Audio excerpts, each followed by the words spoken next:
முதல்ல வந்து இது வந்து ஒரு என்ன இது ஒருத்தரை பாராட்டுற மேடையாக ஆகக்கூடாதுன்னு ரொம்ப ஸ்ட்ரிக்டாக சொல்லியிருந்தேன். ஆனால் நிখিல் வந்து ஏதோ பண்ணி விட்டார். அதனால் நான் வந்து இப்போ படத்தை பற்றி மட்டும் பேசுகிறேன். 17வது படம், விஷால் கூட 3வது படம், 2 படம் ஏற்கனவே நல்லா அமைஞ்சுது. ஸோ விஷால்கிட்ட ஒரு சின்ன ஒரு நாட் சொன்னேன், ரொம்ப பிடிச்சது. உடனே டக்குன்னு ப்ரொடியூசர் கார்த்திக் சாரை அறிமுகப்படுத்தி விட்டார். கார்த்திக் சாரே வந்து அவரை பேசும்போதே ரொம்ப ஒரு நல்ல மனுஷனாக தெரிஞ்சார். அதோடு எனக்கு அவர்கிட்ட ஒரு கிக்கே, அந்த கம்பெனியில் ஒரு கார்த்திக் சுப்புராஜ்னு ஒரு டைரக்டர் இருக்கார். ஒரு டைரக்டருக்கு கீழே போய் அந்த கன்சர்னில் போய் ஒர்க் பண்ணுறன்ற கிக் எனக்கு ரொம்ப இருந்துச்சு. ஸோ வெரி ஹாப்பி அந்த கம்பெனியில் ஒர்க் பண்ணுறது. விஷால் கூட 3வது படம். ஸோ இந்த படம் வந்து எப்படி இருக்கணும்னு ஒரு ஐடியா பண்ணும்போது ஒரு கதை இருந்துச்சு. அந்த கதை வந்து ஒரு ஏற்கனவே அதில் ஒரு சேசியாக ஒரு கதையாக இருந்துச்சு. ரொம்ப ஒரு கதைக்குள்ளே வந்து அவுட்லைனே ஒரு ஸ்பீடாக இருந்துச்சு.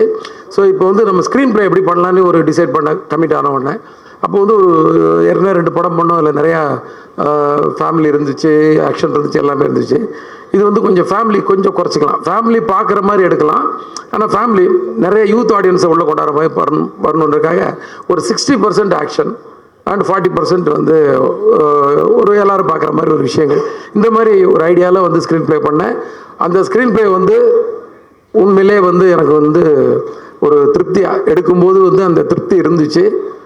விஷாலுடைய ஒரு பெரிய கான்ட்ரிபியூஷன், டைமிங்லேயும் சரி, அந்த வேலையிலையும் சரி, ஈடுபடுத்திக்கிட்டது, பர்ஃபார்மன்ஸ்லேயும் சரி. ஆக்ஷன் வந்து எப்போயுமே ஒரு நல்லா பண்ணுவார்னு தெரியும். ஆனால் ஒரு எமோஷ்னல் பர்ஃபார்மன்ஸ் உண்மையிலே கண் கலங்கிற மாதிரி ஒரு 2-3 இடம். நீங்கள் பார்த்தீங்கன்னா தாமிரபரணியில் பார்த்தீங்கன்னா எண்டில் வந்து ஒரு டைலாக் இருக்கும். அதாவது காயப்படுத்தினவனுக்கு காயம் ஆடுற வரைக்கும் வலி, ஆனால் காயப்பட்டவனுக்கு காயம் ஆடுற வரைக்கும் வலி, ஆனால் காயம் படுத்தினவனுக்கு காலம் பூரா வலின்னு சொல்லி மனசு வலிக்குது மாமான்னு சொல்லி அவர் கண் கலங்கும் போது மொத்த ஆடியன்ஸுமே வந்து ஒரு ஃபீல் பண்ணாங்க. எனக்கு அது எப்பெல்லாம் பார்த்தாலும் அடிக்கடி இந்த படம் டிவியில் ஓடிட்டுருக்கோம். ஸோ அந்த இடம் வரும்போது ரொம்ப ஃபீல் பண்ணும். ஸோ அதை மைண்டில் வச்சுக்கிட்டேன் எமோஷனல் ஏரியாவில். ஸோ ஏற்கனவே வந்து ஒரு எமோஷனலான ஒரு கதைக்குள்ளே நல்ல ஒரு 2-3 சீன் ஸ்ட்ராங்காக வச்சணும்னு சொல்லி பிளான் பண்ணி பண்ணோம். அது அழகாக பர்ஃபார்ம் பண்ணி கொடுத்தீங்க, ரொம்ப நல்லா இருந்துச்சு. நான் ஒவ்வொருத்தரையாக வந்து சொல்ல போகிறது இல்லை, வெரி சாரி. என்னோட ஆர்டிஸ்ட் எல்லாருமே நல்லா பண்ணியிருந்தாங்க. எல்லாருமே வந்து டெக்னீஷியன்ஸ் அத்தனை பேர் நல்லா பண்ணியிருந்தாங்க. டிஎஸ்பியாக இருக்கட்டும், சுகுமார் சாராக இருக்கட்டும், எல்லாருமே நல்லா பண்ணியிருந்தாங்க. இதில் வந்து நான் வந்து இப்போ இந்த ரொம்ப நாளாக வந்து எல்லாம் இந்த சிங்கிள் ஷாட்டை பற்றியே பேசிகிட்டு இருக்காங்க. ஸோ அதை பற்றி கொஞ்சம் சொல்லலான்னு இருக்கேன். ஏன்னா படம் என்னவா இருக்க போகுதுன்றதான் எல்லாரும், ஏன்னா இது ஒரு ப்ரெஸ் மீட் ஆரம்பிச்சு இது வந்து ஒரு பெரிய ஃபங்க்ஷன் மாதிரி ஆயிடுச்சு. ஸோ இது வந்து ப்ரெஸ் மூலமாக நான் ஆடியன்ஸுக்கு சொல்கிற விஷயம் உங்களுக்காக வந்து ரொம்ப ஒரு மெனக்கடல் பண்ணி தான் இதை படத்தை வந்து மேக்கிங் பண்ணியிருக்கோம். இதில் வந்து 8 ஃபைட் அண்ட் சேசிங் எல்லாம் சேர்ந்து ஒரு 8 சீக்வன்ஸ் இருக்குது. அந்த 8 சீக்வன்ஸையும் 4 மாஸ்டர்ஸ் பண்ணியிருக்காங்க. அதில் ஒவ்வொருத்தருக்கும் ஒவ்வொரு மாதிரி ஃபைட்டை பிரித்து கொடுத்தோம். எல்லாருமே வந்து ரொம்ப சிறப்பாக பண்ணியிருக்காங்க. என்னோட ஒரே ஒரு இது என்னென்னா, அதாவது இது வந்து ஆடியன்ஸ் இந்த படம் பார்க்குறாங்க. இந்த ஃபைட்டு வந்து ஒருத்தருக்கு பிடிக்கலாம், பிடிக்காமல் இருக்கலாம், என்ன வேணாலும் இருக்கலாம். ஆனால் ஏன்டா வச்சாங்க நீ மட்டும் கேட்டவே கூடாது. ஏன்னா வேணும்னு வச்ச மாதிரி இருக்கக்கூடாது. ஏன்னா நான் ஆடியன்ஸை மதித்து ஸ்க்ரீன் ப்ளே பண்ணுற ஆள். நான் கொஞ்சம் யதார்த்தம் கொஞ்சம் மிஸ் ஆகலாம், ஃபைட்டு ஒரு 10 அடி போய் விழலாம். அப்போ கூட மாஸ்டர்கிட்ட சொல்லுவேன், மாஸ்டர் 10 அடி வேணாம், ஒரு 8 அடி வச்சுக்கோங்க, ஒரு 6 அடி ஆகிட்டு வேணாம், ஒரு 4 அடி ஆக்கிக்கோங்க. ஏன்னா நான் மிதிச்சா 2 அடி போய் விழுந்தானா, ஹீரோ மிதிச்சா ஒரு 6 அடி போட்டோம், 12 அடி வேணாம், இப்படிலாம் வந்து சொல்லுவேன் நான். ஸோ நான் ஆடியன்ஸை மதிக்கணும்னு நினைக்கிறாள். அப்புறம் நீங்களும் நிறைய கேள்வி என்னடா இன்னும் பறக்க விட்டுட்ருக்கீங்கன்னு சொல்லி கமெண்ட் அடிப்பீங்க. ஸோ அதெல்லாம் பார்க்குறாள். ஆனால் அதனால் நான் வந்து இதில் வந்து கொஞ்சம் யதார்த்தம் மிஸ் ஆகாமல் பண்ணியிருக்கேன். அதனால் நிச்சயமாக வந்து ஆடியன்ஸ் வந்து கண்டிப்பாக வந்து ஏன்டா அந்த ஃபைட் வச்சிங்கன்னு கேட்க மாட்டாங்க. நான் ஒவ்வொரு ஃபைட்லேயும் வந்து ஒவ்வொரு ஒரு கண்டென்ட் வச்சுருக்கோம். அதாவது தேவை. நம்ம வீட்டு முன்னாடி சும்மா சொல்கிறேன், ஒரு அடித்தடி யாரோ ஒருத்தர் சொல்கிறாங்க, என்ன பயங்கர ஆக்ஷனாக இருக்குது. நம்ம வீட்டு முன்னாடி ஒரு 10 பேர் வந்து நிற்கிறான் நம்மளை அடிக்கிறதுக்கு. நம்ம என்ன பண்ணுவோம்? கொஞ்ச நேரம் பொறுமையாக இருப்போம், போலீஸ் ஃபோன் பண்ணுவோம். எதுவும் வரல, அவங்க பூட்டை உடைக்க போகிறாங்கன்னா உள்ளேருந்து அருவாமனை, உலக்க, உரல் எல்லாத்தையும் எடுத்துக்கிட்டு நம்ம தயாராகி அடிப்போம். இந்த மாதிரி ஒரு மூடில் தான் அவர் படம் முழுதும் அட்டன் பண்ணியிருக்காரு. அதாவது ஒரு பிரச்சனை, அதை எப்படியாவது ஃபேஸ் பண்ணி ஆகணுன்ற கோணத்தில் எல்லாம் விரட்டி அடிச்சிருக்காரு, துரத்தி வெட்டியிருக்காரு. கதற கதற போட்டு என்னென்னமோ பண்ணியிருக்கிறாரு எல்லாரையும் ஏன்னா அந்த மாதிரி படமே வந்து கதையை வந்து பரபரப்புன்னு நீங்கள் டீசரில் பார்த்துருப்பீங்களா, ஒரு சின்ன ஒரு பரபரப்பு இருந்துச்சு. ஆனால் அந்த பரபரப்பு படத்தில் இருந்துகிட்டே இருக்கும். ஆனால் நான் ஒரே ஒரு தப்பு மட்டும் பண்ணல, என்னென்னா ஃபாஸ்ட்டாக கட் பண்ணுறன்ற சொல்கிற ஒரு பிளேமிங் இருந்துச்சு. அது வந்து ஒரு 10 வருஷம் முன்னாடி எல்லாம் ரசித்தாங்க. இப்போ வந்து நான் கொஞ்சம் லோக்கலில் எல்லா ஏரியாலையும் போய் ஒரு டீ கடை வரைக்கும் போய் இல்லை ஒரு ஆட்டோ டிரைவர் வரைக்கும் போய் எல்லார்ட்டையும் வந்து ஒரு ஐடியாவெல்லாம் கேட்பேன் நான், எப்படி இருந்துச்சு, என்ன மைனஸு. ஏன்னா நம்ம ஓடின படம் ஓடாத படம் எல்லாமே எடுத்திருக்கோம். ஸோ ஓடாத படத்தில் இல்லை ஏதோ ஒரு விஷயம் எப்படி பிடிக்குதா பிடிக்கலாங்கும் போது இந்த ஃபாஸ்ட்டாக கட் பண்ணுறீங்க சார், அது வந்து இப்போ கொஞ்சம் எங்களுக்கு இன்ட்ரெஸ்ட்டாக இல்லை அப்படிங்கும்போது, சரி அப்போ எப்படி படத்தை ஃபாஸ்ட் பண்ணும்போது இந்த ஸ்க்ரீன் ப்ளே வந்து ஃபாஸ்ட் பண்ணுறேன். செம்ம பேஸில் இருக்கும் ஸ்க்ரீன் ப்ளே. அதில் ஒரு முக்கியமான சீக்வன்ஸ் தான் இந்த சிங்கிள் ஷாட் ஃபைட்டு. அதை பற்றி தேவி சார் தான் அதுக்கு முதல் ரசிகன்னு நினைக்கிறேன். ஏன்னா முதல்ல வந்து எடிட்டர் பார்த்து கட் பண்ணி அவர்கிட்ட தான் ஃபஸ்ட்டு காட்டினேன். பார்த்த உடனே அவர் வந்து ரொம்ப மெஸ்மரைஸ் ஆகிட்டார். சரி அப்போ நம்ம ஏதோ கொஞ்சம் வேலை செஞ்சுருக்கோம் போல இருக்குன்னு. என்னென்னா இந்த சிங்கிள் ஷாட் வந்து எதுக்காக எடுத்தேன்னா வேணும்னு எடுக்கலை, கண்டிப்பாக சிங்கிள் ஷாட்டில் எடுக்கணும்னு முதல்லலாம் தோணலை.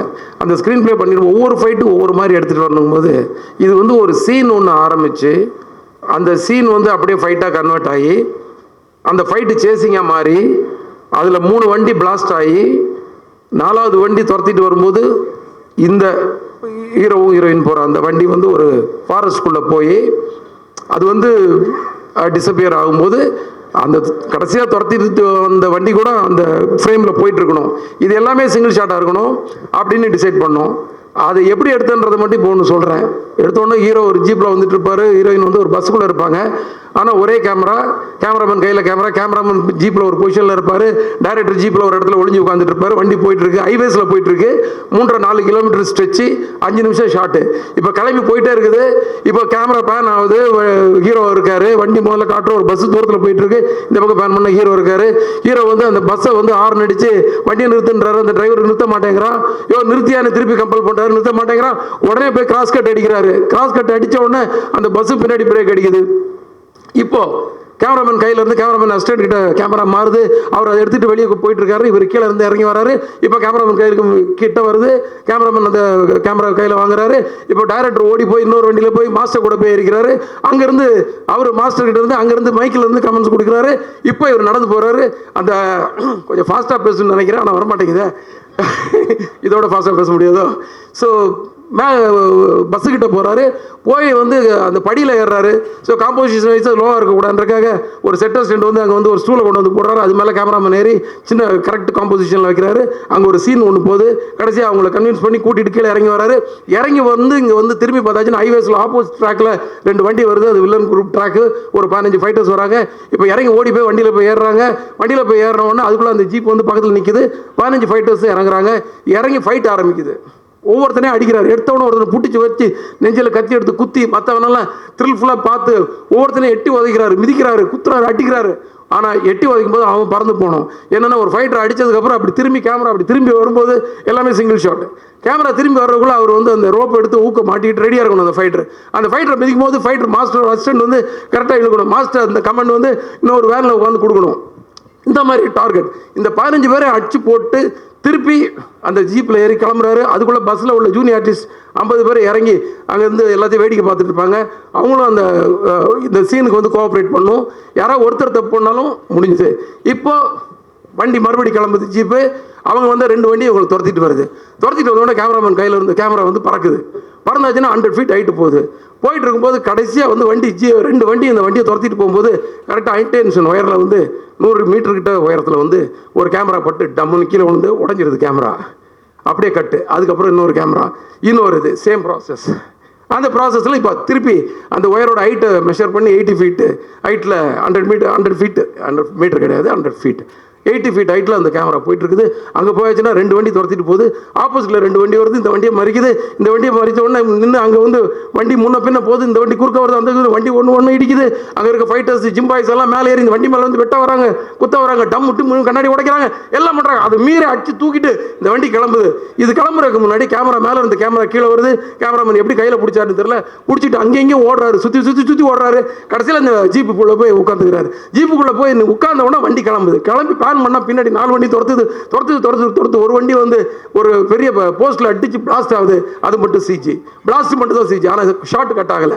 அதுக்கு அடுத்தது ஒன்று வந்து டாப்பில் உள்ளே போய் ஒரு காவாயில் போய் விழுது, ஒரு பிரிட்ஜுக்குள்ளே போய் விழுது, அந்த விழுறது மட்டும் சிஜி. அதுக்கு அடுத்தது ஒன்று வந்து சென்டர் ஆஃப் த மீடியில் வந்து அடித்து நொறுங்கி அந்த வண்டி தீ பிடிக்குது.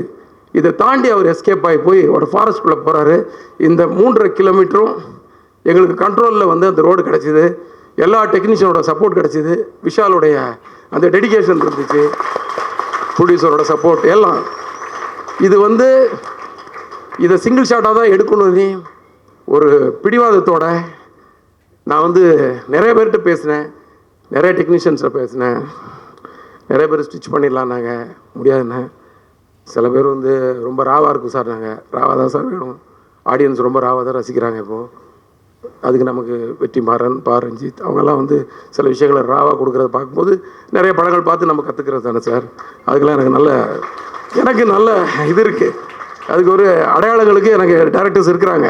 நீங்கள் ஒரு ராவாக ஒரு கண்டென்ட் கொடுத்தா ரசிக்க, நம்ம படமே கமர்ஷியல் படம் தான் இருந்தாலும் ஒரு கண்டென்ட் இப்படி கொடுக்கலான்னு எல்லார்ட்டையும் போராடி கடைசியில் எனக்கு கண்ணன் மாஸ்டர் கிடச்சாரு. நிறைய பேருக்கு அவர் சொன்ன உடனே சார் என்ன வேணாலும் பண்ணிடலாம் வாங்க சார், மாஸ்டர் அந்த ஃபைட்டை மட்டும் கம்போஸ் பண்ணி கொடுத்துருங்க, அடித்து முன்ன பின்ன நான் வச்சுருக்கேன், நீங்கள் உங்கள்கிட்ட சொல்கிறேன், நீங்கள் எடுத்துருங்க மாஸ்டர். ஸோ அவர் வந்து அது பண்ணிட்டார். ஸோ மனவலியோடு தான் அந்த வேலைக்கே போனேன் நான். ஏன்னா இது முடியாதான்னு சொல்லி திருப்பதியில் ஷூட் பண்ணோம். அப்படியே மலையை பார்த்து அப்படியே நின்றுட்டு இருந்தேன். நைட்டு 10:30 மணிக்கு அந்த லொக்கேஷனை பார்த்தேன். வண்டியிலே வந்து ஸ்பீடாமீட்டரை பார்த்து மெஷர் பண்ணோம். 3.5 kilometre divided by 7 sequence 50 every 500 metres ஒரு சீக்வன்ஸு. ஸோ இப்படி ஒரு கணக்கெல்லாம் போட்டுட்டு நைட்டு முடித்து காலையில் போனோம். விஷால் வந்தார், கடகடன்னு பிளான் பண்ணோம். ஒரு நாள் ஃபுல்லாக ரிஹர்சல். 2வது நாள் மத்தியானம் 3 மணிக்கு ஒரு டேக்கு, 5 மணிக்கு அடுத்த டேக்கில் வந்து ஓகே ஆகிடுச்சு. ஸோ ஓகே ஆனதுக்கப்புறம் தான் வந்து அந்த மன வலியும் அந்த பெயினும் வந்து போச்சு. ஏன்னா நம்ம நினச்சதை சாதிச்சிட்டோம் அப்படின்ற மாதிரி. ஸோ இதை நான் எதுக்கு இவ்வளோ டீட்டெயிலாக சொன்ன, கொஞ்சம் டைம் கூட நிறைய எடுத்துருப்பேன்னா, இந்த மாதிரி ஒரு விஷயம் இல்லை, படத்தில் எல்லா விஷயத்துலையும் ஆடியன்ஸை மதித்து நாங்கள் நிறையா வேலைகள் செஞ்சுருக்கோம். அது வந்து நிச்சயமாக உங்களை வந்து சந்தோஷப்படுத்தும், திருப்திப்படுத்தும்னு நினைக்கிறேன். வேறு எதுவும் நான் பேச விரும்பலை. நீங்கள் படத்தை பாருங்கள், ப்ரெஸ் வந்து சப்போர்ட் பண்ணுங்கள். ஆடியன்ஸுக்கு கண்டிப்பாக பிடிக்கிற மாதிரி நிறைய விஷயங்கள் இருக்குது. ஒரு சின்ன பெயினோடு வருவீங்க, கண்டிப்பாக வலி, ஒரு எமோஷ்னலாக வெளில வருவீங்க படம் பார்த்துட்டு. நம்பிக்கை இருக்குது. நன்றி.